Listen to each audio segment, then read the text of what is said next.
Hey, good morning, everyone. I just wanted to jump on here and talk to you guys today a little bit about manufactured housing and what we can and can't lend on, kind of what some of those guidelines and restrictions are.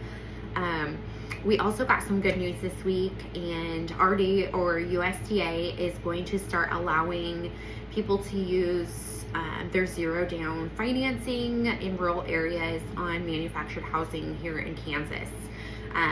Up until recently, they did not have that available. They did have a pilot program that they were running in some states, but Kansas was not part of that. So that's super exciting. That should be going live, sounds like in March, around the 4th, and we'll get guidelines on that early next month. So we'll be able to talk a little bit more about that then when that comes up, but I just wanted to go over some of the basics now in case that's something that you're interested in or looking for. So we will allow for single and double wides. One of the biggest things is the year. Kind of a few standard requirements that we're going to look for, but they want it to be built in July of 1976 or sooner. It can't have been moved to multiple locations, so they want it to have that intact marriage line, which essentially means it was moved from the factory to the foundation that it's currently sitting on. Which actually brings up another point. That needs to be on a permanent foundation. So we can go into depth more if that's something you're interested in. Feel free to give me a call as far as straps and things like that. But it does need to be affixed to a permanent foundation to qualify. It also needs to have HUD tags. If you cannot find those, a lot of places, a lot of homes will have them like under cabinets, in the kitchen, things like that. That HUD tag and the data plate. So one will be inside, one will be outside, generally on the exterior of the home. If the siding or something has been replaced, sometimes those get moved or lost, and that's perfectly okay.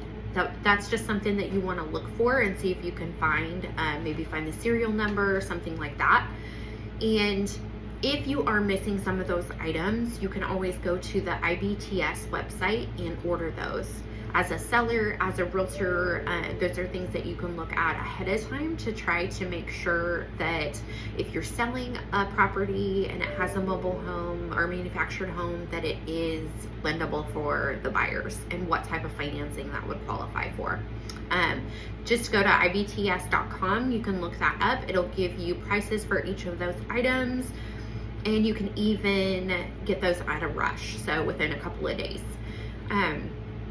Also, another big one is that the manufactured home needs to be titled as real estate. So your realtor should be able to look that up for you on the county website and see if that conversion has been completed. If not, you want to get on that as soon as possible, because that can slow down a transaction if that hasn't been converted yet. If your home is not on a permanent foundation, that's something that you can look into, like a 203K renovation loan, and potentially get that done.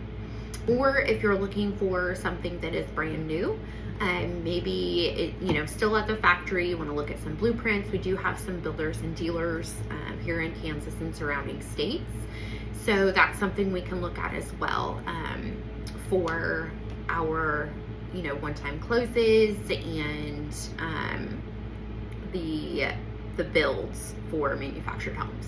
We do have some options for that as well.